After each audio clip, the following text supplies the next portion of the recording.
Good evening, ladies and gentlemen. On behalf of the Triton School Corporation, the Triton Athletic Hall of Fame Selection Committee, and the inductees themselves, I welcome each of you tonight to the 5th Annual Hall of Fame Induction Banquet. My name is Mason McIntyre, and I'm the Triton High School Athletic Director. As a Triton High School graduate, I'm so proud and honored to give back to the school and the community who have given so much to me. It's a great honor to stand before you tonight to recognize some of Triton's finest. I find it especially fitting to be here in this gym tonight where so many of our inductees played their games. Tonight I would like to welcome and introduce the members of the Triton School Corporation School Board. We have with us tonight Board President Amy Middaugh, Vice President Kevin Boyer. You can wave or stand or something. Secretary Terry Barnhart, and member Steve Stichter. We also have with us tonight Triton School Corporation Superintendent Donna Burrows and Triton High School Assistant Principal Bob Ross. Tonight I have the honor to introduce to you the Hall of Fame Selection Committee. Without the time and effort of these gentlemen, this evening tonight would not be possible. The Selection Committee, like the school board, is made up of one member from Bourbon, one member from Etna Green, one member from Tippecanoe, and 2 at-large members. We have three of our members who I guess are smarter than the rest of us as they're spending some time down in Florida right now. And I called them to see if they were coming back, and they said they checked the forecast and it was just too cold. So not with us tonight, we have Larry Lemler, who is representing the town of Bourbon, Dave Shively, who represents the town of Etna Green, and Kim Blackford, who represents the town of Tippecanoe. We also have with us our at-large members, and I'd like to recognize those 2 gentlemen. And that first is Dwayne Walters. Dwayne's here. And we have with us Hal Kuntz. There he is, hiding in the back. You'll see more of Hal later. Before we go any further tonight, I just want to make a couple of quick announcements. The first are just some housekeeping things. The restrooms are located at the back. The women's restroom is on this side and the men's over on this side. We hope that you can manage the restrooms for one night. I don't think the restrooms have changed at all since you were here the last time. But feel free to come and go as needed for that. We are broadcasting our banquet tonight for those who couldn't be here, and there were several of them that couldn't be here tonight, so we are broadcasting it live on the internet so that they can watch that. So be mindful of that. We'd like to recognize a few honored guests this evening, and these guests are current members of our Athletic Hall of Fame, and so I'd like to recognize them at this time. The first is John Yantiss from the inaugural class of 2011. John's here somewhere. There he is.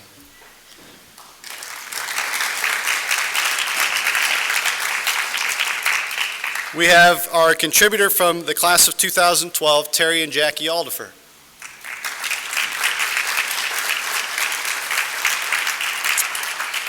From the class of 2012 is Justina Reichert-Faulkner.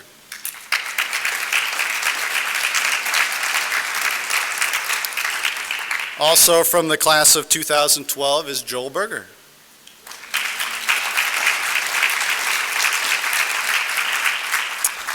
Our contributor from the class of 2014, Joe White.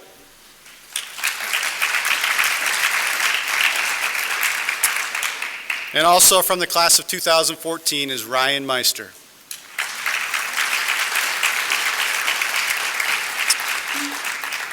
Would also like to thank our sponsor for tonight, which is Lemler Oil and also Coca-Cola Bottling Company in Plymouth. We appreciate their support.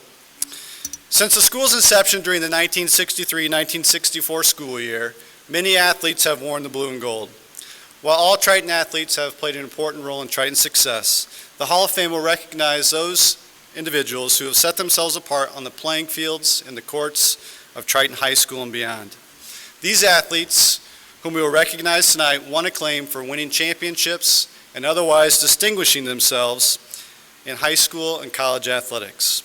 It's with great joy and excitement that I stand before you tonight to honor several Trojan legends in the 5th Annual Hall of Fame Induction Banquet. This year, the Hall of Fame will do something new. and we'll induct an entire team, the 1965 boys basketball team. This team is one of the finest teams that Triton High School has ever seen, and we're so honored that 50 years later, so many of them were able to be here in attendance tonight to celebrate their great accomplishments. I'm also excited tonight to recognize the First State Bank of Bourbon and the Lewis and Neva Mason family. This community-oriented business has served the Triton School Corporation since the school's beginning during the 1963-1964 school year. It's with great pleasure that the Athletic Hall of Fame can honor the Mason family as contributors in our prestigious Hall of Fame. In our research and our discussion about Hall of Fame candidates, it's become clear to me that defining and describing success is no easy task. As I've watched the selection committee tackle the chore of selecting members for the class of the Hall of Fame, I've noticed that success is a moving target. Success is subjective, yet there are common traits that we see in people who we consider successful. And the job of the selection committee is to identify at least some of those traits in the inductees whom we will hear about tonight. And I must say that they've done an outstanding job, and I commend them for their efforts. Teamwork is the ability to work together toward a common vision, the ability to direct individual accomplishment toward organizational objectives. Teamwork is the fuel that allows common people to achieve uncommon results. Tonight I want to share a story with you about teamwork. It's a story of Charles Plum. Captain Charles Plum was a graduate of the Naval Academy. During the Vietnam War, he completed 74 successful combat missions. But on the 75th mission, his plane was shot down. He parachuted to safety, but he was captured, tortured, and spent 6 years as a prisoner of war. After surviving the ordeal, Captain Plum received the Silver Star, Bronze Star, the Legion of Merit, and 2 Purple Hearts. He was considered an American hero. Shortly after coming home, Plum and his wife were out to dinner one evening, and a man at a nearby table saw him, and he came over and he said, "Excuse me, you're Captain Plum, right?" He said, you flew fighter jets in Vietnam, and you were shot down. Captain Plum, he was surprised that he was recognized, and he said, "Yes, that's correct, but how did you know that was me?" And the man said, "I packed your parachute. I guess it must have worked." Captain Plum stood and he shook the man's hand and he said, "It absolutely did work, or otherwise I wouldn't be here today. And I'm so thankful for you for doing that." Well, later that night, Captain Plum was trying to go to sleep, and he just couldn't go to sleep because he was thinking about this man. And he was thinking about the time that he must have spent at the bottom of the ship, bending over a table, packing these parachutes, each time holding in his hands the fate of someone that he probably didn't even know. Plum began to realize that along with this physical parachute, he also needed mental, emotional, and spiritual parachutes. He had called on all these to support him during his long and painful ordeal. Just as Plum needed these parachutes, so do we if we expect to be successful. But I wonder, how many times do we pass up the opportunity to thank those people who have packed our parachutes? How many times do we remember the person who washed our uniforms, the person who drove our bus, arranged our schedules, or made that perfect pass so we could score a basket? How many times do we thank our coaches who inspired us to greatness? How many times do we acknowledge those people who have packed our parachutes? In the excitement of winning, it's easy to forget these things. But 50 years later, I can tell you that the importance of teamwork has not been forgotten among the people who we will induct tonight. As I stated earlier, the selection committee must find common traits when trying to define success. And one common trait that I think is recognized in this year's class is teamwork. You see, ladies and gentlemen, the class of 2015 knew the importance of each member of the team. And tonight, you will hear about the dedication and the commitment of the First State Bank of Bourbon and the Lewis and Neva Mason family. You will hear the story of the 1965 boys basketball team who finished as the semi-state runner-up and compiled a record of 20 wins and 6 losses. You see, it's because of these great coaches, athletes, and contributors that the Triton Athletic Department has been so successful over the years. These individuals were determined to push just a little bit harder than everyone else, and they knew that teamwork would make all the difference. I'm so honored to have the opportunity to induct these Triton sports legends into the Triton Athletic Hall of Fame and to share their stories with you tonight. With the creation of this Hall of Fame, the First State Bank of Bourbon and the 1965 boys basketball team will forever be remembered. I thank each of them for their service and their contributions to not only the Triton Athletic Department, but to the Triton community. And most importantly, I thank them for defining success and setting the standard for every student athlete who will follow in their footsteps. Tonight promises to be a very exciting evening. The anticipation has been building, and I do not want to delay it any further. We have a wonderful meal that's been prepared for us by Marcia Lindsay. But before we begin dismissing the dinner, I would like to ask one of this year's inductees, Max Anders, to come forward to offer the blessing.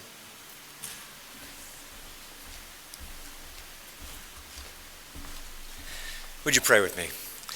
Father in heaven, we recognize every good gift that's coming down from you, and we recognize this food that you've provided, our daily bread, as a gift from you, and we thank you for it. And we pray that you will nourish and strengthen us with this meal.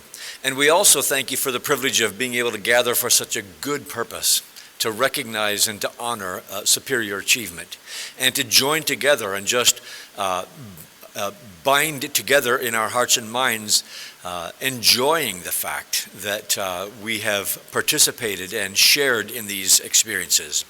So we thank you for this food. We thank you for this good evening. We dedicate the time to you and ask your blessing on it, and we do so in Jesus' name. Amen. Thank you, Max. At this time, we'll begin dismissing to dinner. And we'll just start at the back of the room. So those of you who picked the seat closest to the food, it was your lucky night. Before we begin with the induction ceremony, I'd like to take an opportunity to thank Marcia Lindsay for her efforts in making the dinner tonight. So let's give her a round of applause.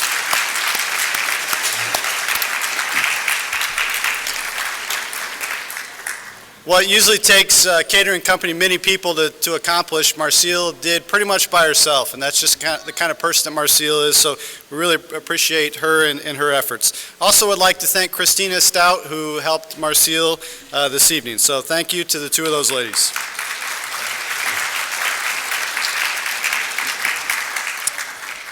And now for the moment that we've all been waiting for, the induction of the class of 2015 into the Triton Athletic Hall of Fame. The class of 2015 have set themselves apart from the many coaches, athletes, and contributors of Triton High School. Tonight we will honor and recognize these individuals by officially inducting them into the Triton Athletic Hall of Fame. We will begin first with the First State Bank of Bourbon. The First State Bank of Bourbon was a privately held, community-focused organization with a legacy of service that dates back to 1884. Founded by James Matchett, the First State Bank of Bourbon has changed hands several times since its doors opened in April of 1884. But one family has dominated the leadership of the bank. The Mason family has been in control of the bank since Ralf Mason assumed presidency from James Matchett in 1939. By the early 1960s, Ralf had groomed his son, Lewis Mason, to take over as president. Lewis remained president of the bank until August of 1998, when his oldest son, Ralph, assumed the presidency. Since opening its doors during the 1963-1964 school year, the Triton School Corporation has benefited greatly from the contributions of the First State Bank under the leadership of Lewis Mason. And the First State Bank of Bourbon has always been generous with contributions to the Triton School Corporation and the athletic department through advertising and other means, such as sponsoring the Triton Academic Awards Banquet, the Triton Athletic Pocket Schedules, the Triton Athletic Hall of Fame, and many other events and activities of the Triton School Corporation. The Athletic Hall of Fame would like to recognize the Lewis and Eva Mason family for their outstanding commitment to Triton athletics by inducting the First State Bank of Bourbon as a contributor in the class of 2015.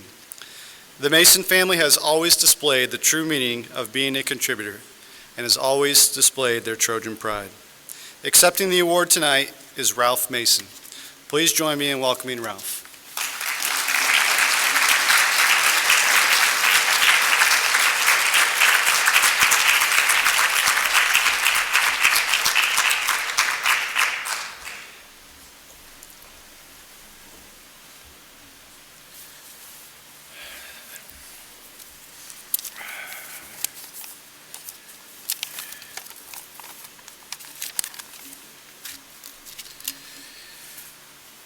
I'd like to thank Mason McIntyre and the Hall of Fame Committee for honoring the bank and our family with this recognition tonight. Before I begin, I'm going to relate one humorous story from my less than stellar athletic career, which I'm certain that no one else remembers, but one that is deeply ingrained in my memory. Let me set the stage here. I'm a junior in high school, and I just made the varsity basketball team. It's our first game of the season at Caston. I've psyched myself up for the game. I'm ready to hit the court and lay it all on the line for Triton. The team confidently strides into the locker room to suit up. Spirits are running high in anticipation of the upcoming contest. I reach into my satchel for my gear, and to my horror and dismay, I discover that although the stands are packed with enthusiastic athletic supporters, I personally have forgotten to pack a very important piece of equipment. I anxiously check with Tony Sell, who was our very organized equipment manager, and I learned that he is not necessarily in charge of that specific piece of equipment. I reluctantly informed Coach Bridges of my situation, and he immediately came up with the brilliant idea to borrow a replacement from one of the JV players. I humbly asked Tony to see if he could get a loaner, obviously from somebody who didn't get much playing time, if at all possible.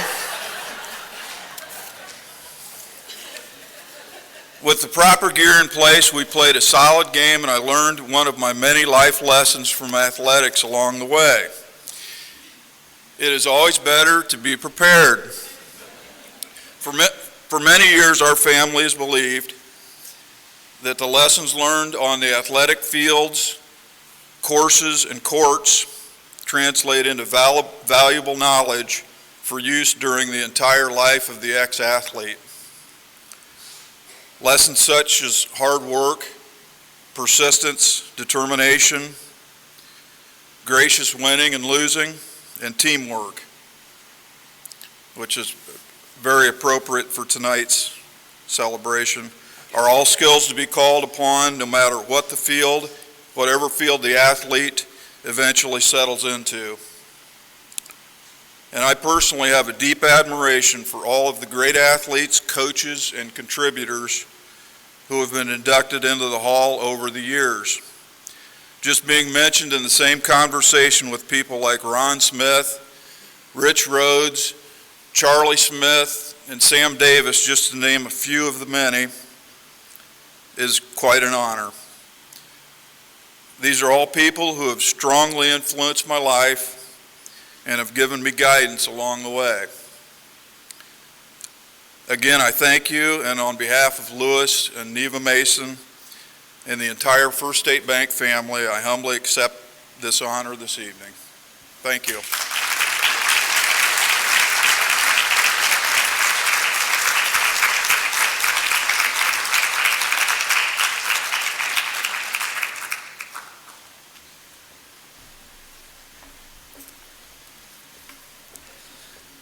Please join me again in congratulating the Lewis and Neva Mason family.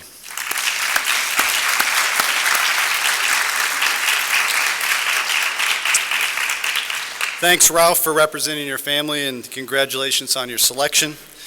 You never know where these speeches might go, and I think Ralf has taken us in a place that we've never gone before. And many of us probably hope we'll never go again. But seriously, thank you, Ralf. In the winter of 1964-1965, a milestone was set in a young, small school in a tiny rural town. The town was Bourbon, and the school was Triton. The milestone was their impressive boys basketball season. Triton High School was starting its second year since being consolidated. and expectations from the communities of Bourbon, Etna Green, and Tippecanoe were high. On February 20th, 1965, in this very gym, the Trojans finished their second regular season, beating Milford by a score of 86-67. 50 years ago last night, yes, I said 50 years, the Trojans finished the regular season with a record of 14 wins and 5 losses. As a 34-year-old young man, 50 years is hard to imagine. So in order to give myself a little perspective, I decided to Google what was happening 50 years ago. Here's a few things that I noticed. The Vietnam War was worsening, and 35,000 people marched on Washington as a show of protest. A little-known band named the Beatles was storming the United States. The average annual income was $6,450. The average cost of a new house, $13,600. The cost of a new car was about $2,600, and fuel was 31 cents a gallon. In the game of basketball, things were different as well. Players wore Chuck Taylors, and they wore socks that were longer than their shorts.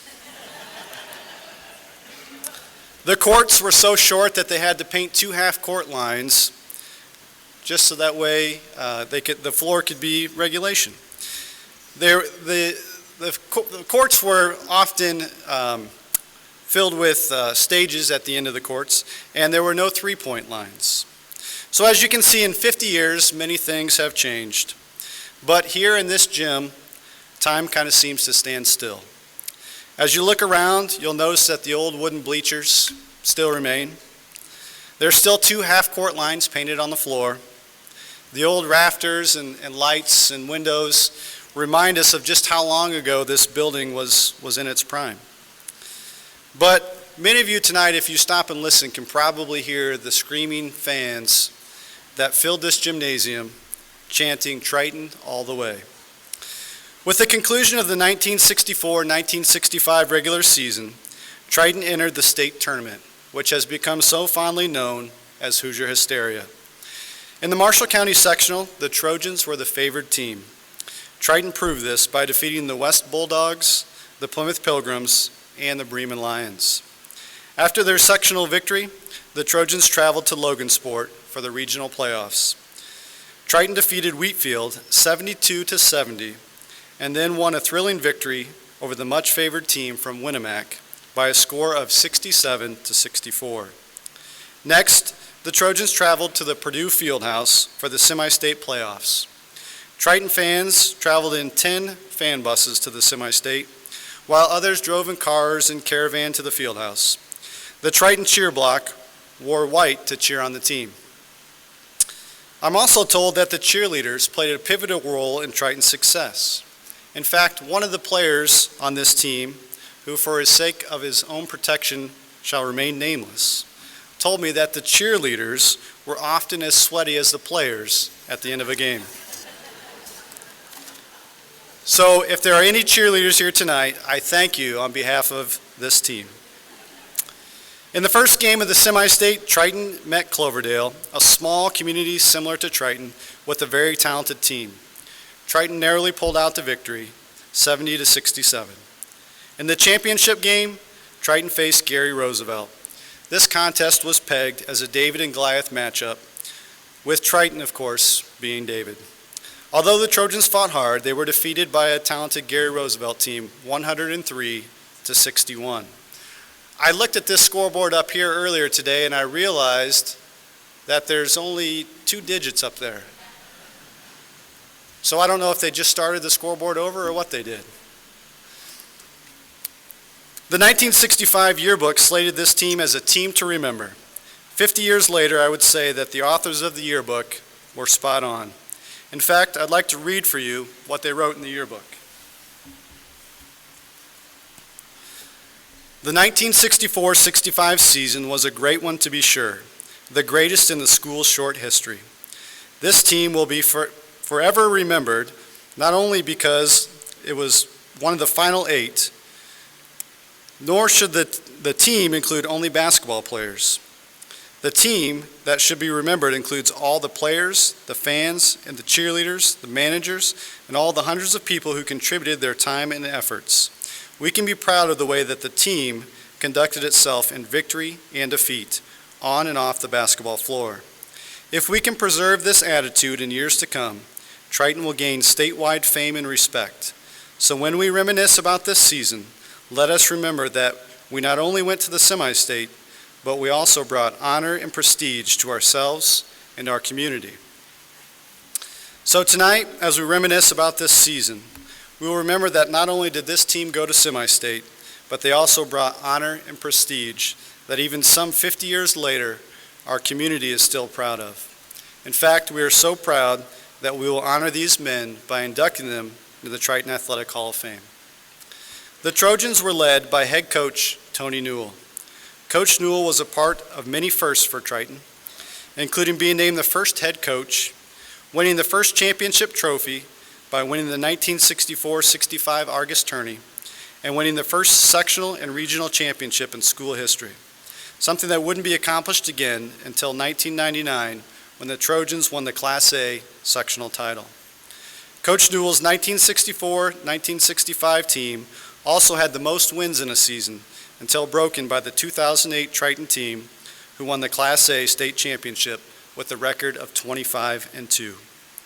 During his 2 years at Triton, Coach Newell led the Trojans to a 32-15 record. Coach Newell passed away from cancer in 1989. He is survived by one son, Christopher Newell, and two daughters, Shelley Newell and Lorraine Thompson. Lorraine and her husband Brad have Coach Newell's only grandson, Connor Thompson.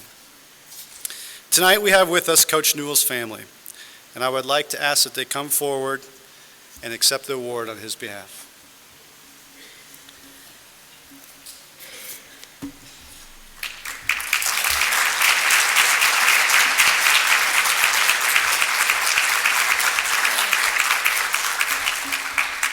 I was caught looking at the board up there. Let me get my glasses. Good evening, and it is quite a pleasure to be here tonight. My name is Shelley Newell. We would first, as a family, like to thank Triton High School for including us tonight in this celebration, because we are truly celebrating one more time this great team and their coach, my dad, Tony Newell. Since Mason emailed me a couple weeks ago, and believe me, we have been emailing quite a bit over the last couple of weeks, I tried to think about what I might say. So I'm going to try and say what I think Dad would say up here tonight. I think he would be very proud to be here. I think he would want all the boys to know that this team was one of his very proudest moments as a coach. I think he felt like this team was one of the best group of young men he ever worked with. And being in the Sweet 16 is still an unbelievable feat, and I have to say it before class basketball and the three-point line. So we're very honored here, and we accept this award with open arms. I know now he'd say, Shell, now you've talked enough, and gently thump me on the back of the head with his Sweet 16 ring that he did many times, believe me, growing up. And with that, enough said, we do truly thank everyone and truly accept this honor, and we're very proud to be Tony Newell's family. Thank you.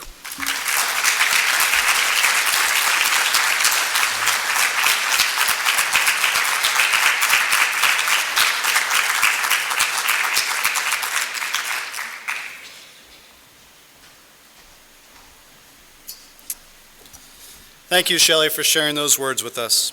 And thank you to your family for sharing your father. It is obvious that he impacted many lives, and we thank him for his contributions to the Triton Athletic Department. Coach Newell was assisted by Coach Don Felton. While at Triton, Coach Felton was an assistant basketball coach for 2 years under Coach Tony Newell. He was then named the head basketball coach during the 1965-1966 season. Coach Felten led the Trojans for 2 seasons with a 29-16 record. He was also an assistant football coach, the head cross-country coach, and a track assistant. Coach Felten also served as the athletic director at Triton for 2 years. Tonight, we're privileged to have with us Coach Don Felton. Coach Felton, would you please come forward?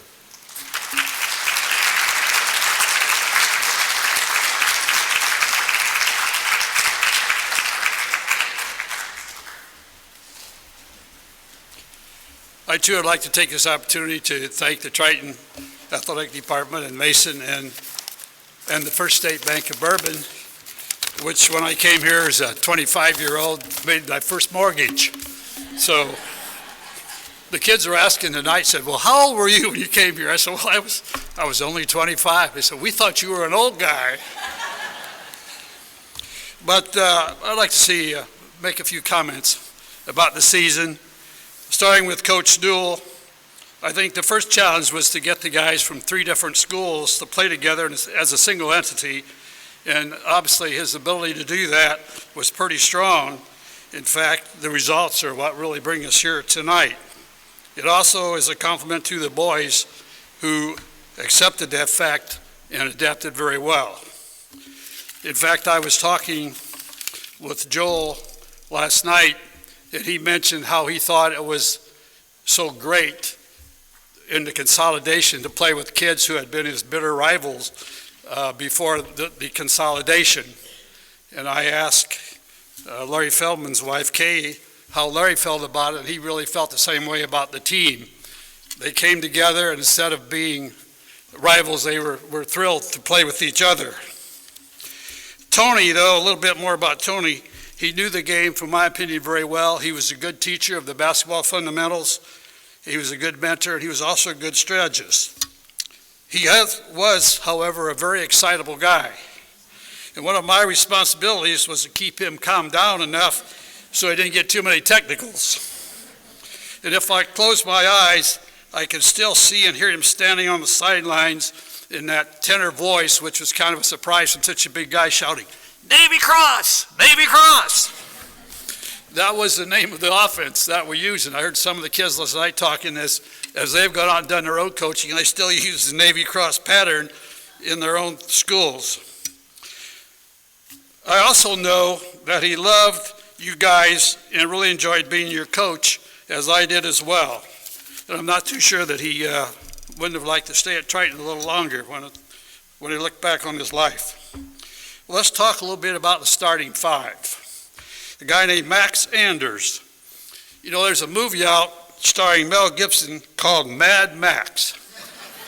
Every time I see that movie, I'm reminded of Max Anders. My memory of him is a guy who liked to drive to the basket. And when he went on one of his patented drives, you better get out of his way because it was all knees and elbows. And there was one of 3 results. Either he made the basket, he got a foul, or an opponent got crippled. Then there's Joe Berger. Today, Joe would probably be called a point guard. In those days, we just had a couple guards and a couple forwards in the center, and they all, could play different positions. He was the team's floor general, and if we had the 3-point shot, his scoring average probably would have been a whole lot higher. Then there was a kid named Steve Frenger. Steady Steve, we called him. His points per game would also have been from the 3-point shot. He was a steady, very steady player, as I said, and he was the locker room clown. He was just a funny guy in the sense of being humorous, and we all enjoyed him as well. He's kept the team very loose. Then we had Denny Craig, who was the center. He was a great rebounder, and he could score from outside as well when he had the opportunity. Then we had another fellow who I think was probably a tutor to a guy named Dennis Rodman. Did you ever hear of Dennis Rodman? A great rebounder. Well, this is Larry Feldman. He was a Dennis Rodman kind of rebounder. In fact, Kay, if he ever disappeared, he was probably out teaching Dennis how to rebound. I think that's why Dennis Rodman dyed his hair, because he wanted to look like Larry with his blonde head. Those were the starters, and they were pushed by a very solid group of teammates, and they all knew if they didn't get it done, there were some kids on on the bench waiting behind him who would probably get it done. And one of the things that makes a team great is being pushed. And the bench kids were able to do that and give them a hard time. Another couple of guys that we need to remember was Herb Feitz, who was the team scorekeeper and was, all the kids liked him. He was a good guy. And then there was our bus driver, Mike Lemler, who hauled us all over. On some of the nights like this, the bus was all over the road, but he got us where we needed to go. It really was a great ride through the sectional, the regional, against the two schools we mentioned, and Cloverdale and the Summer State. And all those schools, as you already said, were about the same size as we were. And then we encountered the boys from Gary Roosevelt. And one of the results, which many of you may not be aware of, is that Triton won the second quarter of that game. We outscored them 22-20. So you got to keep that in mind, guys. You won one quarter out of three. That's better than none, right? Forget the other quarters. At any rate, this was a really good team. There were a bunch of good kids. They were successful on the floor as a team. And after visiting with them last night and tonight, I find out they're also successful as men. And they put Triton on the map. They certainly deserve the honors that they've achieved. It takes many things to make a good team, but there's three things that come to my mind. One, it takes good chemistry. And I think this team had that kind of chemistry. They were a good bunch of kids. They liked each other. They played well together. And it was a joy to watch them. They also could all score in the sense that it didn't matter who was off a night or who had a good night, whatever. It was your turn, you hit the basket, and I think they all did a fine job in that regard. Thirdly, they had a strong bench. And I mentioned that before. These kids were pushing them all the way, and most of the younger kids went on in their own careers to prove that they deserved to be on that team. A couple other guys that helped us out were the manager, Al Field, who was our statistician. I found out last night he was cooking the books for Joel's favor. So he had better statistics, nevertheless. And then we also had Glenn Cunningham, who came from Rochester that year, and he was also on the football team. He was the only kid on the football team that knew what that funny shaped ball was. The rest of them were all basketball players out there trying to play football. At any rate, I know Coach Newell joins me in saying that I'm proud of you, and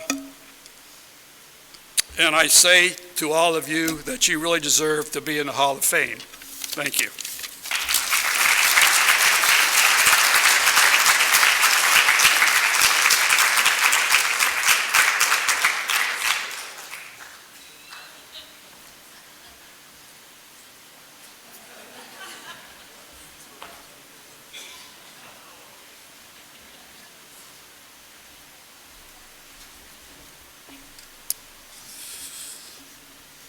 Thank you, Coach Felten, for your words, and thank you for your service and dedication to the Triton Athletic Department. Now I'd like to recognize the players and the managers of this great team. When I call your name, if you would, just come forward, and we'll let you sit up here in front of everyone for a little while, and then we'll give you each an opportunity to say a few words. We'll begin with the senior class. So when I call your name, please come forward. Max Anders.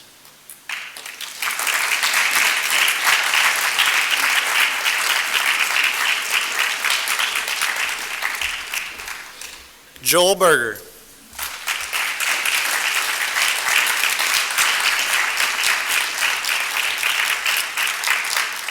The late Denny Craig, who will be represented by his brother, Jim Craig.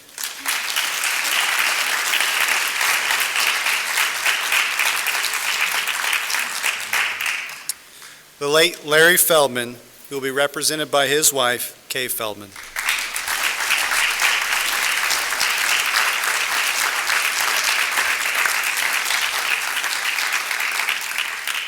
The late Steve Frenger, and Phil Lewallen and Owen Tracy, who were unable to be with us tonight.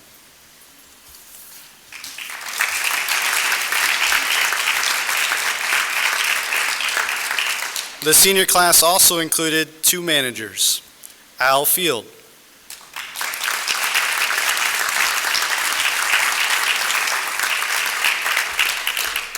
and Glenn Cunningham.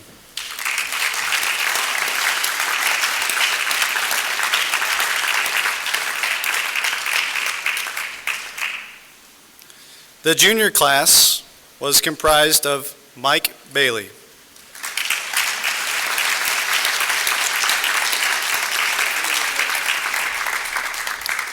Hal Kuntz,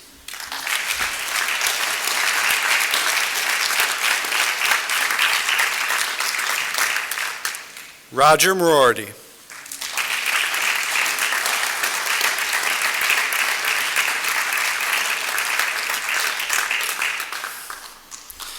Dave Westafer, who was unable to be here tonight, and John Yantiss.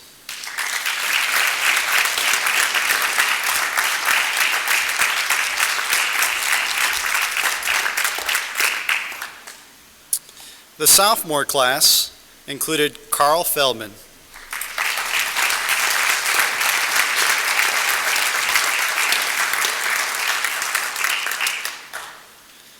Terry Klingerman,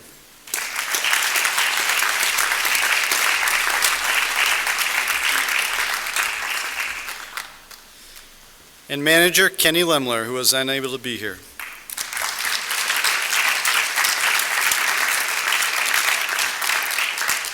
Ladies and gentlemen, 50 years later, I present to you the champions of the 1965 Sectional Regional and the Semi-State runner-up. Please join me in congratulating these men on their outstanding accomplishments.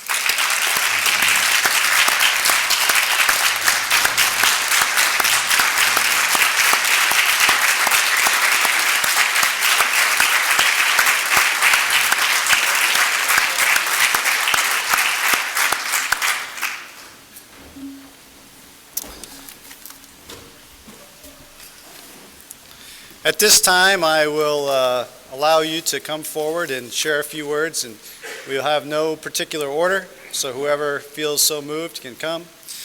We did have a little joke earlier about maybe playing one-on-one to see who was going to speak first and who was going to get the last spot and whatnot, so maybe when it's all said and done, we'll do that. But at this time, I'll just open it up to you guys to share. So whoever wants to go first.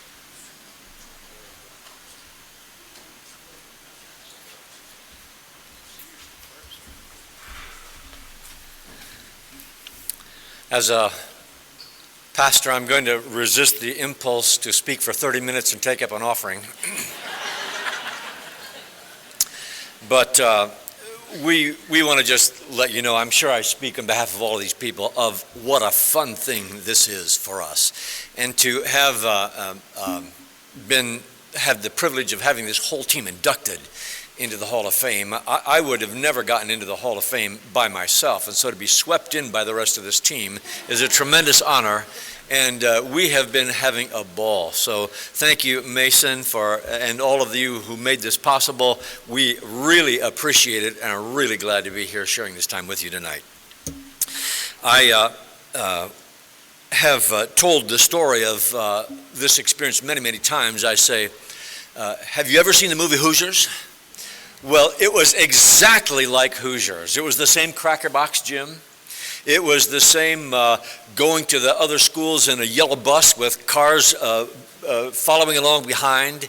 It was the same with pep rallies and a small agriculturally oriented community knitting behind this whole thing. It was like Hoosiers in every respect, except that instead of winning the final game in the last second on the final shot, we were thrashed by Gary Roosevelt 103-61.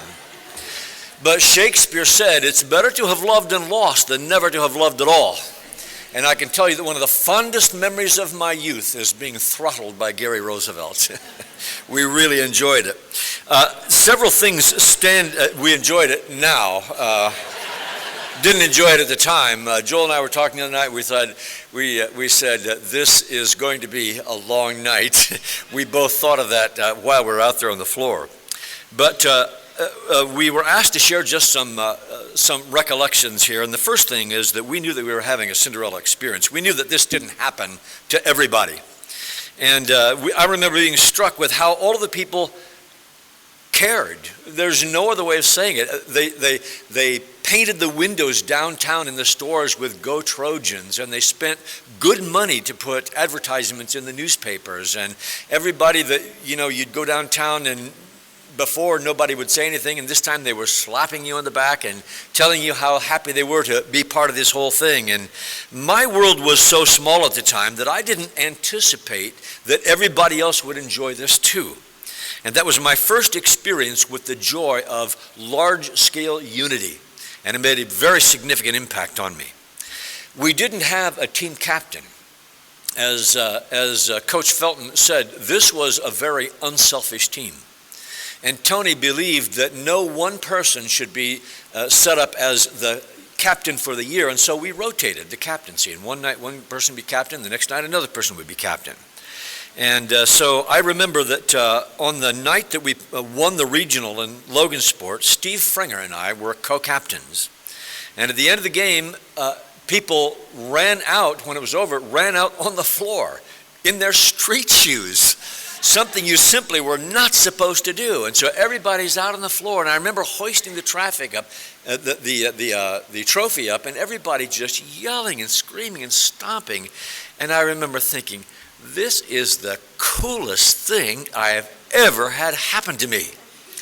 And to be, in that sense, one with so many people at that time was a life-impacting experience for me. I've always been grateful to the Triton family for caring. You see, because if everyone hadn't cared and participated the way they did, it would have just been a bunch of us out shooting hoops. But because everybody participated and cared and entered in and enjoyed as much as we did, it was a life-defining moment that we're celebrating 50 years later. So thank you for all of you who cared, because it made it a special thing for us all. The second thing that I want to mention, and it goes back largely to Coach Newell, my almost accidental success in athletics at Triton was a very important experience for me. As a backwater kid from the great corn desert of northern Indiana with a very small world and very limited experience, I've learned in looking backwards that the success I experienced in athletics helped me believe, as a very shy kid with a very small self-esteem, it helped me believe that if I could be successful in athletics, that I just might be able to be successful in something else in life. And I can tell you it was a defining moment for me, being a part of that. And I'm especially grateful to Coach Tony Newell for challenging us to condition and practice during the off season. Tony had the philosophy that basketball players are made in the off season and displayed in the on season. And I believe he's absolutely right. And he said, now here's what I want you to do. I don't remember the exact context, and some of you may remember, but he was talking to us, and he said, I want you to get a 5-gallon can and pour it full of concrete about that deep and stick a pipe in it. And when it's dry, cut that off and turn it upside down and do it the same thing, and you make yourself a concrete set of barbells. And it weighed 60 pounds. And I didn't have the money to go out and buy barbells like that at the time, so I did it.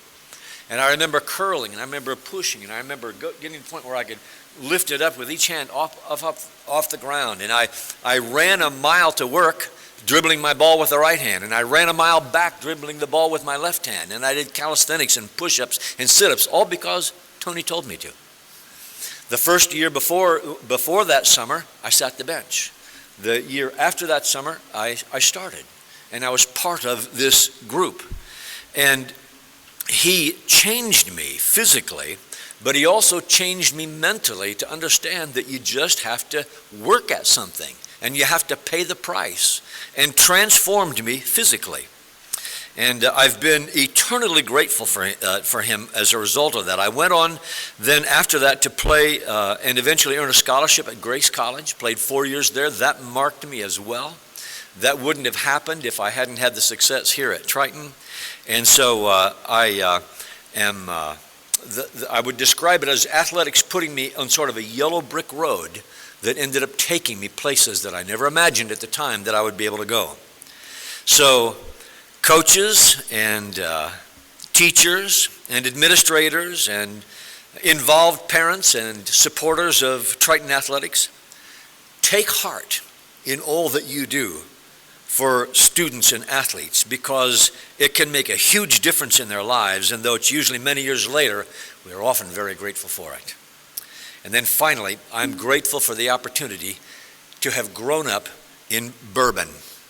I've observed that growing up in a small rural community with wholesome Central American values, heartland American values, I was able to learn all that I needed to know of the ways of the world to be able to have success. But I have found that the street doesn't go both ways. That is, that those people who grow up only knowing the ways of the world do not readily learn the values of heartland America. And I'm grateful to have grown up in where some people might have considered a backwater town. But I've learned that it's not backwater at all in the things that matter. And finally, I want to thank all of you for making this fun night really possible. All of you have come. We will always remember that that experience 50 years ago, and we will always remember this night as well. Thank you so much.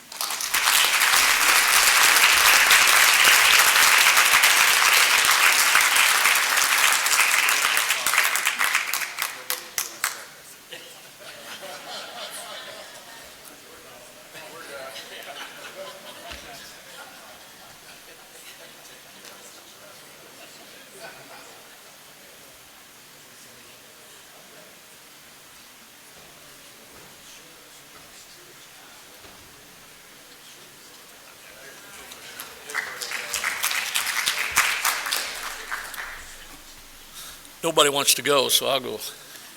So I'll try to make it short. I was graciously honored several years ago as an individual, as Joel has, coming into the Hall of Fame. And I looked at one of the pictures that was with Tony, and I noticed the number 45, and I started looking at the program. That was Max Anders he was yelling at least it looked like. It was. I noticed that. But as not being part of that first 5 group, having Tony as my cross-country coach and him saying, okay, I want you to start. I'm going to go ahead and finish up the score. He had the bus parked, and a bunch of us started running back from Summit Chapel Hill, which is probably about 5-6 miles away. And that'll be our warm down. And our goal was to try to go as far as we could back to school. And then he'd pick us up. Of course, the basketball players that were using cross country for their training either had to be in football or cross country, and most of them chose cross country. They got picked up a lot quicker. But it was our goal to get all the way back because we wanted to improve. We wanted to be the best that we could be. And in coaching some 13 years and officiating over 26, the lessons that I learned from Coach Newell, and then being able to visit him after he left here in Belmont, and also at North Miami High School visiting, and he was always the same guy. I don't know if I turned out a little bit like that when I was on the bench, being sort of fiery and try to turn at the right time so you didn't get a technical foul. There's a certain timing mechanism there, what you say, what you don't say. But his leadership, as Max was saying, he cared about each one of us. And these individuals over here, we were one group, and the 1964-65 season was where we converted the Tippecanoe Police Dogs, if you can imagine. That was our motto, and our mascot, the Etna Green Cubs, and the Bourbon Comets. We were no longer 3 different schools, we were one school. And that particular season, we became the Triton Trojans. And like I think someone mentioned regarding the cheerleaders, I made one comment that I was sitting on the bench and I knew that the cheerleaders were working far harder than I was. And I always say, you know, horses sweat, men perspire, and women glow. Now, these guys over here, 50 years ago, we had a great time. And we all worked together. It was one purpose. Since I was not on the starting five, I was either playing guarding. I tried to stay away from Max. He had sharp elbows. But guarding either Joel or Steve in a guard position or one of the other forwards. Tony's and Coach Felton's philosophy was make the first five. You're only as strong as your weakest link. And I think somebody gave at least me too much credit for my ability on the bench coming in, because if I came in, I was looking to get my name in the paper by having one foul or two fouls. It wasn't necessarily points. So having our responsibility was to make these guys as tough as they could be, and we'd run, you know, our opposing offenses and trying to make them as tough and as strong. And these guys have been role models to me. When I started coaching, I used Navy Cross. Surprisingly enough, and my philosophy was, I was fortunate to have a team very similar to this group right here, and we went 23-1 one year, and it was on any given night I had 5 or 6 players score 15 to 20 points, and if one guy was off that night, another guy picked up the slack. And that's what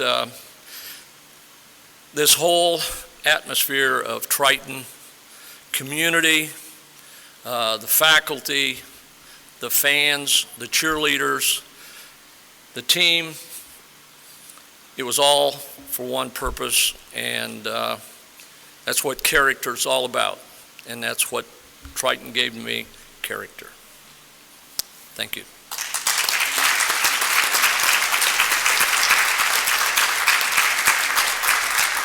I tried to protect John earlier with the comment about the cheerleaders and the sweating, but then he gave himself away.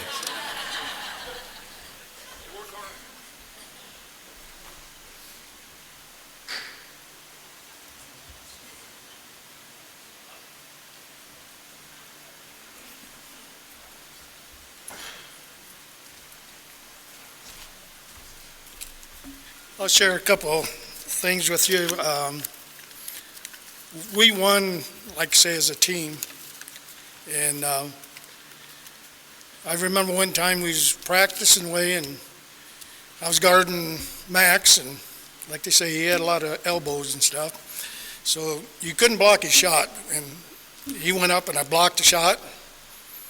And he come back down, grabbed the ball, and went up, and I blocked the shot. And he walks over there against that wall and sits down, and I thought, uh-oh. He puts his hands and puts it down like this here, and Tony, he walks over there and he says, Max, what's wrong? Did you hurt yourself? Max just kept his head down. He says, come on, son. Tell me what's wrong.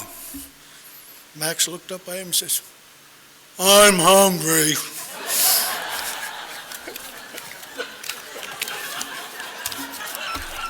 I thought he was bad, but he was hungry.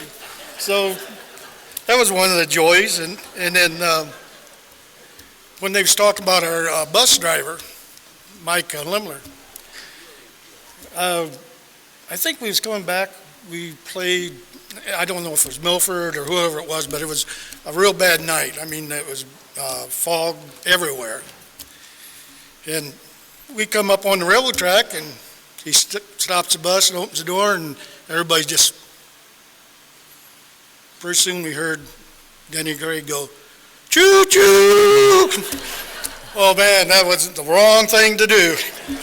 Tony jumped up and he laid into us and stuff like that. But some of the memories, like when we played the regional, the first game of the regional, Wheatfield, when Denny Craig tipped the basket back in for the win, that was one of the greatest moments then. And then when we went to play that night, it was an exciting game like it always was. And here I was sitting on the bench, and I was enjoying the game, and Tony says, Bailey. Oh, so I said, I forgot I had to play too, so. And then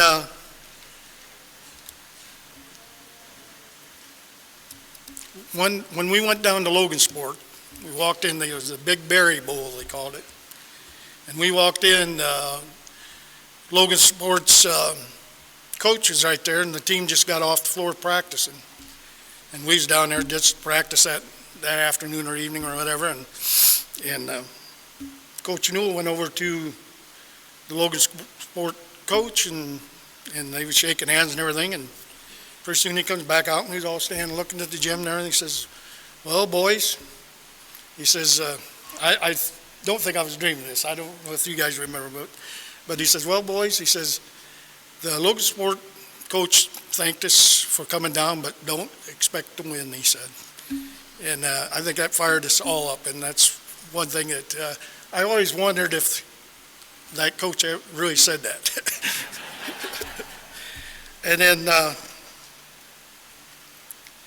when we went to down to the Lafayette, Hal Kuntz and I, we boarded up in a room together, and we was young kids, never been in a motel room and stuff like that. And after we ate, Coach let us go to play pool and stuff like that in this little game room there. And he finally come in, he says, I think you guys, I want you to go back to your rooms. I want you to just take it easy I want you to sleep by 10 o'clock. So Hal and I go back to the room, and I lay on this bed, and Hal lays there and talking away, and I was just looking around, and we was talking away, and pretty soon I heard this big commotion. Well, here Hal had took a quarter and reached up in this little box on the wall. You remember that, Hal? That bed was just shaking like that, and we was looking like, wow. And then finally, it wasn't shutting off. We thought, man, I wish your old Coach Newell don't hear this. So about 15 minutes of that, it went off, and we decided it was time to go to bed. But the last game against Gary Roosevelt, we tried our heart out. And when we got done, I know, like everybody else, I was really down about that. I thought, but we put on the best show. It was out our league. And I just thought to myself, we weren't really that bad. We're the last 8 teams in the state of Indiana. And we went far, so that was that sort of helped that there. But several years after, I don't know, it was 10 years or so after that, somebody says, did you guys know you still got the state record down at the semi-state? I said, oh, what do you mean by state record? He says, yeah, you guys, that team that won the semi-state, they scored the most points, and that's held up for 30 years or something like that. I said, thanks to know. But I appreciate all my friends and players and stuff, and we worked as a team. And thank you for making my dreams come true. Thank you.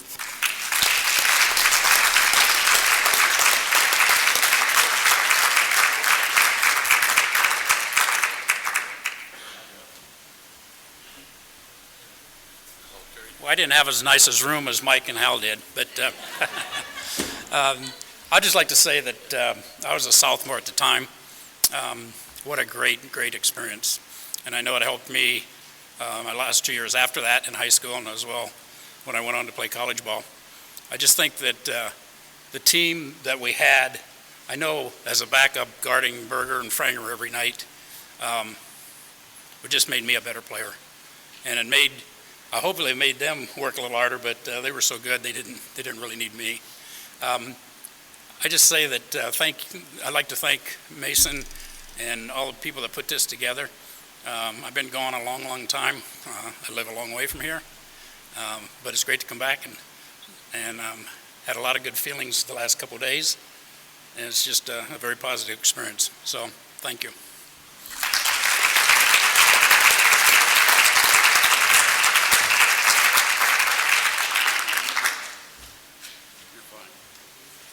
No, you're good. You're good.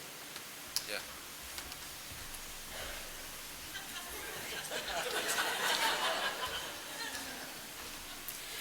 £135 soaking wet.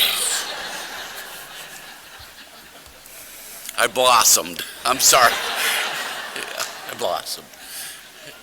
It's such a special treat to be back here and see these guys, and just thank you, Mason, and Triton Athletic Department to honor a team that really was special, is special, and you can't imagine how humbled we are and how honored we are to be a part of it, okay? Athletics affects you a lot of ways. I will coach, I'm sorry, Tippecanoe Valley, their golf team this spring. That will be my 75th coaching season. Now, I am not 95, okay? But we'll have 75 different teams. And the enjoyment that sports brings you and the people that you get to meet and the friends that you make over a lifetime are something that you'll never forget. And this is something that I'll never forget, okay? So it is an honor, and I'm just going to say thank you to all, to the Triton supporters, the Triton boosters. I got my blue and gold on, and I wore it last night, by the way, at the ball game. So I just want to say thank you and appreciate these guys.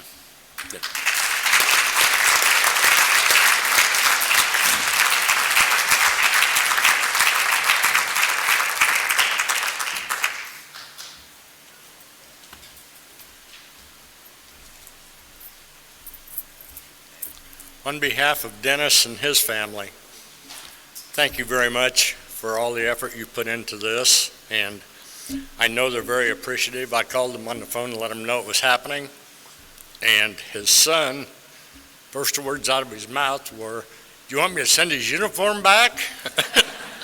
I said, "No, just hang on to it and keep it." But I know they appreciate it very much, and I thank you all.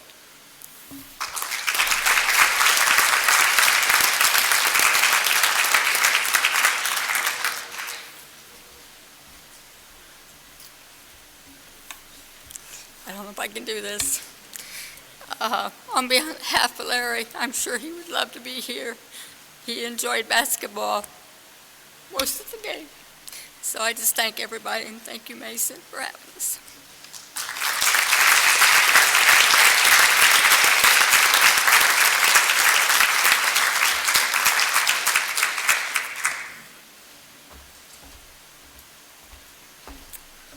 Well, as the student manager, I never dreamed in my life to have anything associated with outfield, Hall of Fame, or athletic.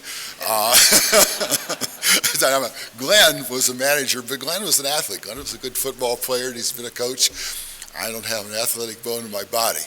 However, I was the tool of Tony Newell's plan to transform Triton sports. I checked over there in what used to be the visiting team's dressing room. And the paint on the floor is the paint that I put on there in 1964. I'm surprised. I'm sure nobody repainted that. And if any of you knew about the cross-country track at Summit Chapel Hill, I helped carve that out of the cow pasture and clean up the cow piles and all the stuff we did for that. Coach Newell was just a really good friend of mine. Helped me a lot, gave me a lot of confidence, gave me a chance to be part of the team without being able to play basketball. So I'm really honored that the committee chose to include the managers, and I think all the members of the committee for doing that. And I thank you for honoring us and making this a great evening.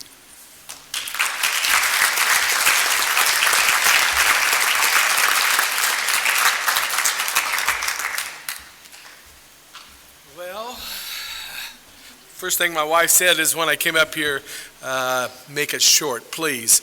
So I've done a lot of basketball banquets, and I've coached a lot of teams, and I didn't know at the time when I was here that when I sat behind the bench and listened to Tony talk the game of basketball, that I was going to be the one that was going to take all the notes, take them all with me, and coach basketball.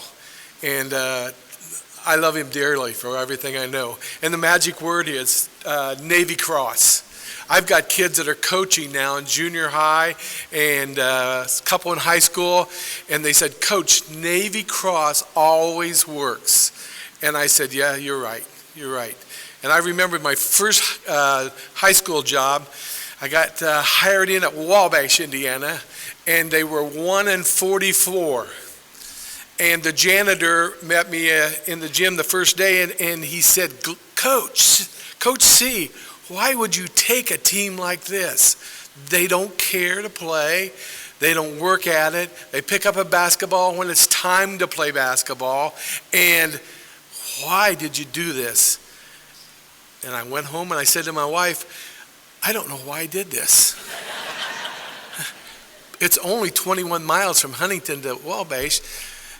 And I don't know if I made the right choice. So the first game we played, I got beat 50 points. And we're getting on the bus, and the girls are listening to the radio, they're playing cards, and I said to the bus driver, ma'am, would you please stop? And she goes, what? Stop. So she pulls over, and I was a little upset, but I had to bite my tongue because it was my first game, and I said, girls, why are we so happy we just got beat 50 points? You're listening to the radio, you're playing cards, you're just having a ball. What's the deal? And a little freshman raised her hand in the back and said, Coach, we always lose. I said, okay, tomorrow, all those who want to lose, don't come back. All those who want to win, come back. And I'm going to promise you in 3 years, we're going to win a sectional. I'm going to guarantee it. If you work hard on the off season and the season, we're going to win. Trust me. 3 years, 2004, Wabash won their first sectional. So thank you, Mr. Newell. It works.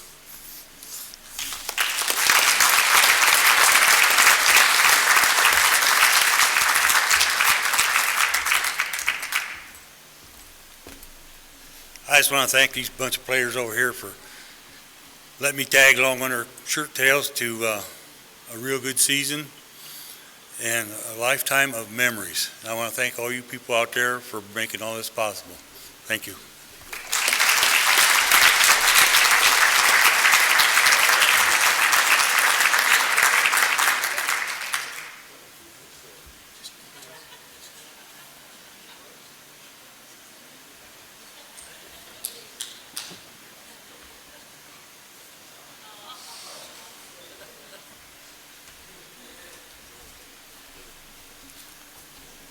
Hal Kuntz wants me to extend thank you on his behalf.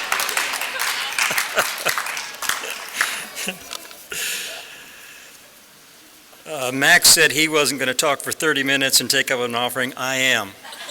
Okay. I asked to be last because I wanted to hear what my teammates and coaches said about me before I would share about them. There's a song out that the older I get, the better I used to be. And I really think that, you look back on this and we really were, we really had a miraculous season. it just unfolded right. We had no superstars. We had nobody that wanted to, get all the credit. As long as you made somebody else look good, I think we were really satisfied, and that's kind of what marked that team. And I really believe a large part of that was due to Tony. We called him Coach during that time, but call him Tony ever since. But he just let us play. That's why we were there. We loved the game. I remember one summer, I loved the game so much that I figured out how many hours I put in during that summer. I averaged 11 hours a day. Loved playing basketball. It was just what Hoosiers did.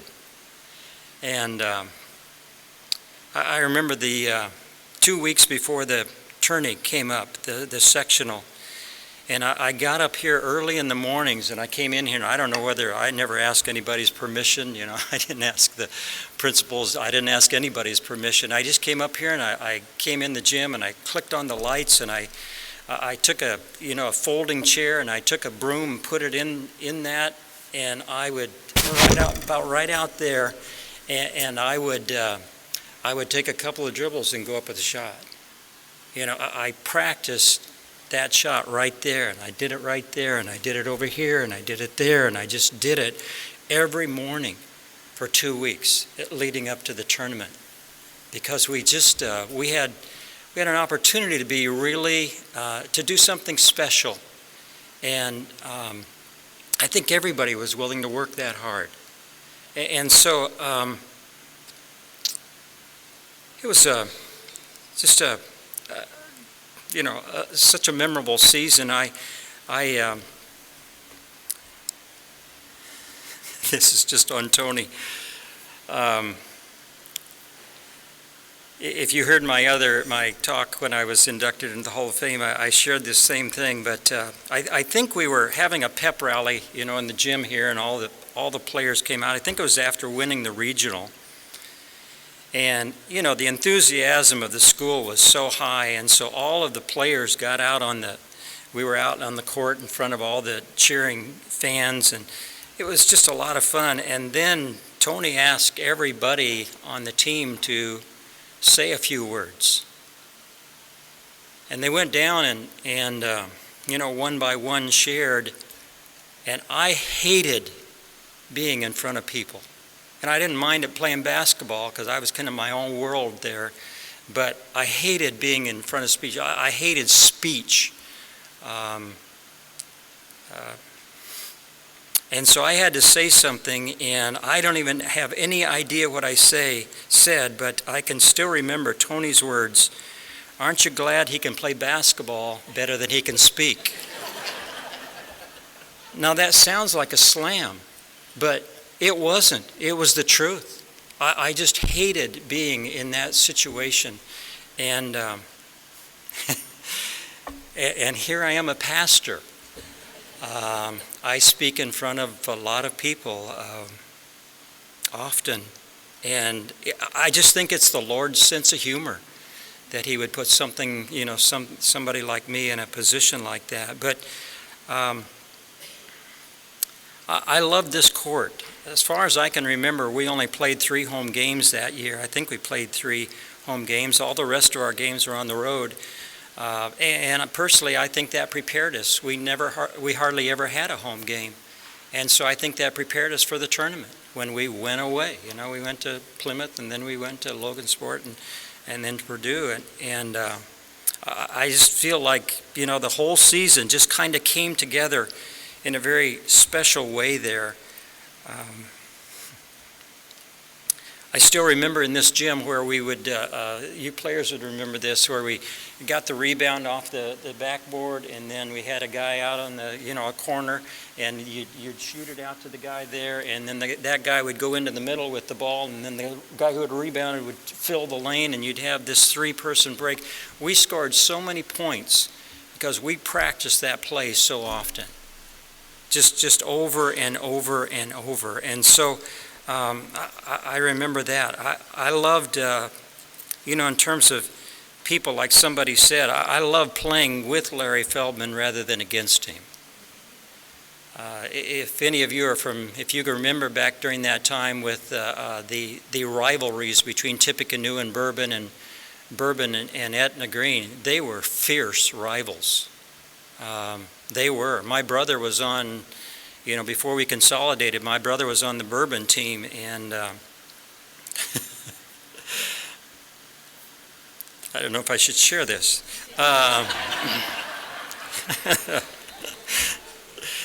Yeah, I'm going to. Yeah, but Larry Heisler was a player on Etna Green, and really good, really good.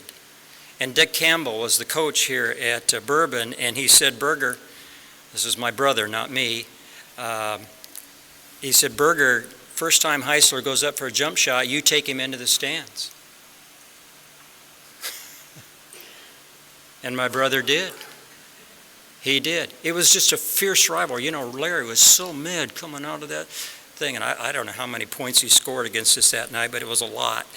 But it was it was almost, I wouldn't say a hatred, but somebody was mentioning to me that Tom and Larry, when Larry must have been a freshman, but they played against us and beat us really bad. And so to play with Larry Feldman rather than play against him, he was just a wonderful addition to our team. And I can always remember when Larry came back. He had been off, I think, the first semester, and he came back, Kay, and we were in this gym. It was his first game back, and somehow he got free on a play, and somebody passed him the ball, and he went out and dunked it. It came down to this basket right here and dunked it through, and I said, oh man, we've got the makings of a really, really good team here. And that's what we had. We had a team. Everybody played their role. You all played your strengths, and I think Tony was a master at putting us in situations to succeed rather than fail.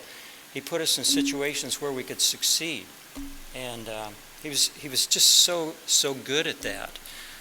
In terms of Tony, whenever he yelled out that Navy Cross, I had no idea what he meant. He kept yelling those words, and I thought, well, maybe the rest of you guys do. I had no idea. My mom said that, I was talking with Mom about him, and my mom went to be home with the Lord last April, 95 and a half, and she had so many good memories of this team. And she said, Tony yelled at me a lot. To be very honest, I never heard him. I just didn't. I was just kind of in my own world out here, and it was really, he just made, we worked hard. He really worked us hard, but he made basketball fun for us. I think of the other players here. I think of Denny Craig. He was a hard worker. He was willing to mix it up inside, and we needed somebody like that. You had times, and Larry Feldman is the same way. And Frenger, he handled his role so well. He made us laugh. We died laughing on the bus, coming to and from games. He didn't get rattled. And Max Anders, as I was thinking about him, he just kind of bounded down the court. He could jump so high and he could leap so well, and sometimes I wondered if he even knew what he was going to do when he got up in the air. He could easily dunk it, and the only way, very honestly, it's a good thing that we're here tonight, because the only way I could ever dunk it, that spittoon right down there on that thing, there was a basket right above that, right above it, and if you got the right leap and you hit that spittoon just right, I could dunk it real easily.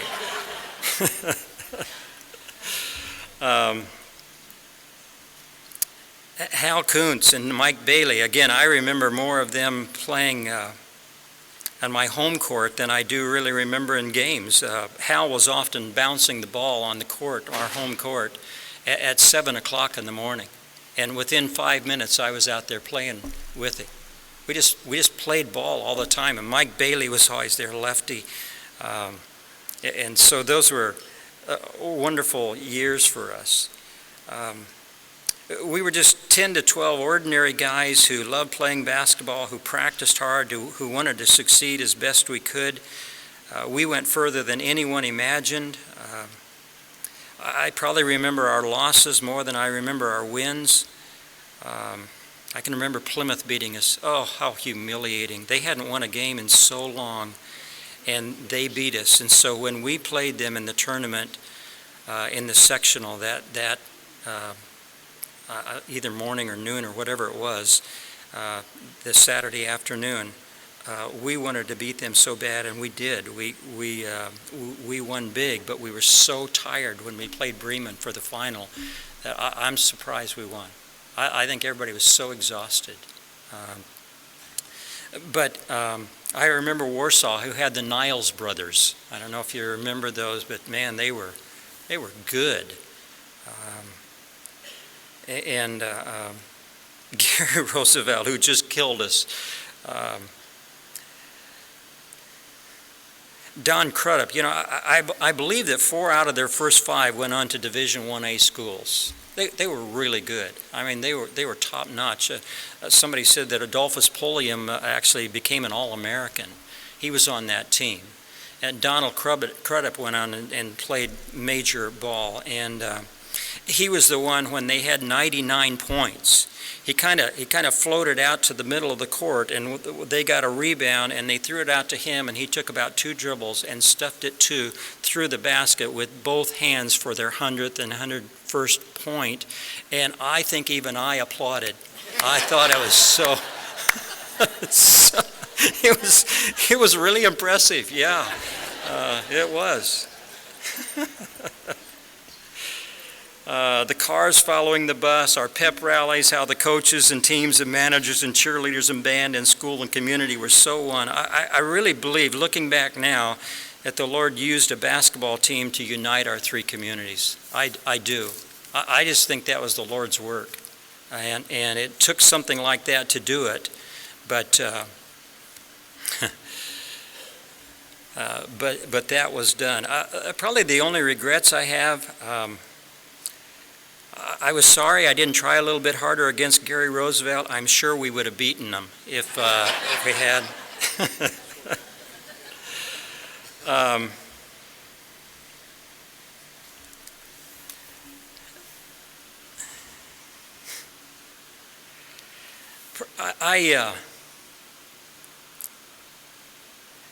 This has nothing to do with basketball, but I'm sorry I didn't know how to walk as a follower of the Lord Jesus during that time.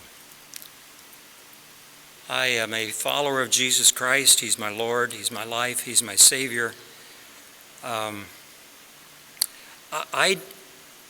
far as I know, I was a Christian. I tried to live my life for Jesus, tried my hardest. Do your best for Jesus. That's what I tried to do. But I don't think very many people saw Jesus in me. They just saw Joel trying to live a good life. And I really didn't know much about God's Word during that time. And instead of letting Him live His life through mine, I did my best to try and live my life for Him, and I hope I've done a lot of growing through these years, because He's everything to me.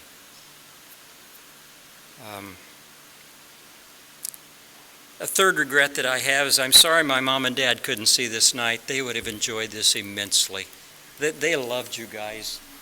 They just went to they even missed a couple of prayer meetings. When I was growing up, boy, you didn't miss, if you were a Christian, claimed to be a Christian, you didn't miss church. And they loved being with you, and just seeing what, they entered into the joy of that. And my mom and dad always taught me to succeed, to do the best you're capable of doing. And that might not always lead to a win, but if you've done the best that you're capable of doing, that's really special for, that's what our Lord wants, and that's what they wanted. They didn't push me to overachieve. They just wanted me to reach the potential that God has given me. And so they were my greatest boosters. They encouraged me to play my best, and this evening for them would have been such a pleasure to be a part of. My thanks to my wife. I couldn't have a greater supporter and encourager. We truly are one. Thanks to my parents, again, they couldn't have been better. Thanks to my coaches, our trainers, the cheerleaders, our band, our entire school, including the teachers and administration. I just think of the opportunity that you have, you administrators and principals and superintendents, the opportunity you have to build into young people's lives and have such an impact in their lives. And I just pray that you take every advantage of every opportunity you have to build into people like me, that I was once young, and thank you for what you do today. Mason, I can't thank him enough for, he's become a friend through these last 3 or 4 years, and I love him immensely, and I know it takes an enormous amount of work to put this together, and I'm so thankful that he is willing to do something like that. But my teammates, you made basketball fun, you made basketball exciting, you made basketball suspenseful. When we had those games, when we won one by 1 point and the next one by 2 points and the next one by 3 points and the next one by 3 points, those were suspenseful games. You know, Hal, you came in, I got a stinger and I had no feeling in my hand right there at the last part of that Cloverdale game. And you went in and you made a free throw that won the game for us.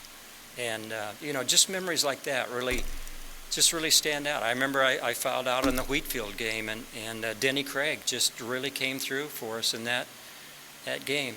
Jim, he just, it was amazing to watch him do that. And so thank you to your teammates.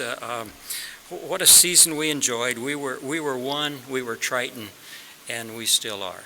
And so thank you for inducting this team into the Triton Hall of Fame. It's a wonderful thing. Thank you.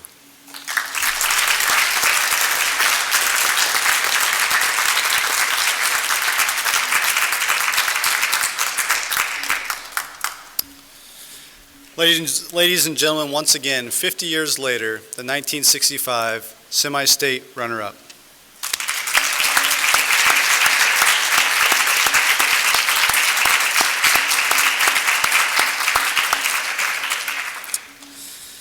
Well, this concludes the induction ceremony for the class of 2015.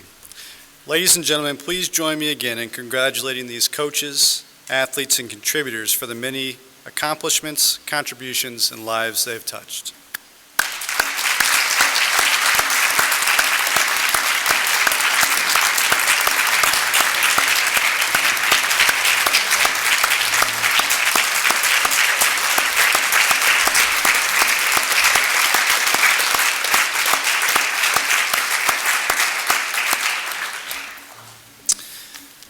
This has been a very special evening, and I thank each and every one of you here tonight for making it so special.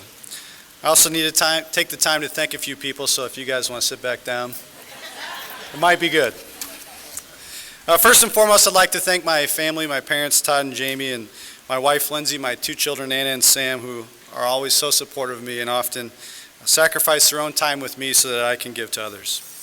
I need to thank our superintendent, Mrs. Donna Burrows, for sharing her vision and her dedication and the direction of the Triton School Corporation. So Donna, I thank you. Principal Michael Chobanoff, who's not here tonight, he's been a tremendous asset for me. He's just given me the freedom to run our department and the support when things are going tough sometimes. I'd also like to thank our assistant principal, Bob Ross, who is here tonight. Bob's always the first one to lend a helping hand, and I thank you sincerely, Bob. To the Triton School Board, I thank you for continually doing what's best for Triton students. And to the selection committee, none of this would have been possible without your knowledge and support. So I thank Ken Blackford, Hal Kuntz, Larry Lemler, Dave Shively, and Dwayne Walters. It's been a joy working with each of you. To Marcille Lindsay, I thank you for preparing a wonderful meal for us tonight. Marcille also punched and bound all the programs that are here tonight, so she just does it all. So let's give Marcille a round of applause.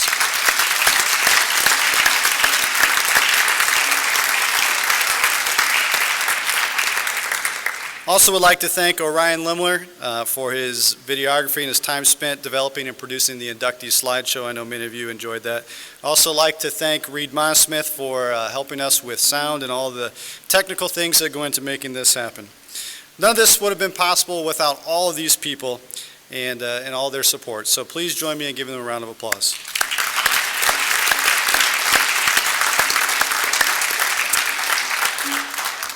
The undertaking of starting and continuing a Triton Athletic Hall of Fame has taken me on some unforgettable journeys, and I'll be forever grateful for these experiences. The people that I've met and the stories that have been shared are truly inspirational. Because of the Triton Athletic Hall of Fame, we've been able to give back to the First State Bank of Bourbon and the family of Lewis and Eva Mason after the many years they have given to Triton Athletics. I thank the Mason family once again for impacting the lives of so many students and student athletes at Triton. With the creation of the Hall of Fame, I've had the opportunity to honor the 1965 boys basketball team and coaches. These Triton legends have paved the way for our department, and more importantly, these are wonderful people who I trust will continue to do great things in their own lives and in their current communities.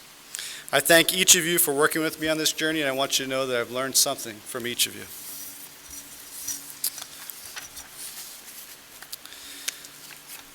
In closing, I want to share with you one of my favorite quotes. And this quote has been so meaningful to me that I share it almost every time that I have an opportunity to speak in front of a group of people. Cal Stoller, who was the former football coach for the University of Minnesota, often said, "Success is uncommon. Therefore, it is not to be enjoyed by common people." If you stop and think about these words, you realize that they couldn't be more true. Success truly is uncommon, and the people that we have inducted tonight know this better than anyone. Although I'm sad to see this evening come to a close, I'm excited about tomorrow and what the future holds for our inductees, our athletic department, and our community. The future classes of the Triton Athletic Hall of Fame prove to be promising. It's my hope that you will join us in 2016 as we continue to recognize the uncommon and induct the 6th class of the Triton Athletic Hall of Fame. Although this officially concludes tonight's activities, I welcome you to stay and enjoy time with our guest of honor and share with them your stories. And I just ask that everyone, and I hope that everyone travels home safely. On behalf of the Triton School Corporation, the selection committee, and the inductees themselves, I thank you.